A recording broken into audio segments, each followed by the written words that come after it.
បាទសូមគោរពជំរាបសួរពុកម៉ែបងប្អូនទាំងអស់គ្នាសូមស្វាគមន៍មកក្រោយ100ឆ្នាំចែកជូនពុកម៉ែបងប្អូនដោយ free មិនគិតថ្លៃទេសម្រាប់ថ្ងៃថ្មីថ្ងៃទី30ចុងខែសម្រាប់100ឆ្នាំពិសេសចែកជូនពុកម៉ែបងប្អូនចឹងយើងមានលេខពិសេសសម្រាប់ចុងខែនេះតែចឹងកុំឲ្យបងប្អូនរងចាំយូរយើងមកចូល100ឆ្នាំយើងសម្រាប់ថ្ងៃនេះយើងមានខ្ទង់5និងខ្ទង់8 4 5 6យើងមាន53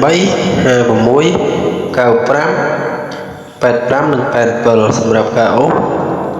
យើងអូស5ហើយនឹងអូស3លេខយើងមាន536គុណ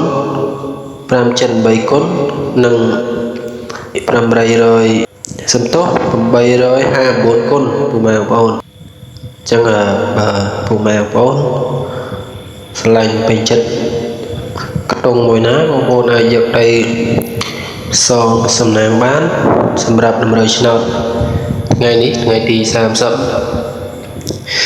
អញ្ចឹង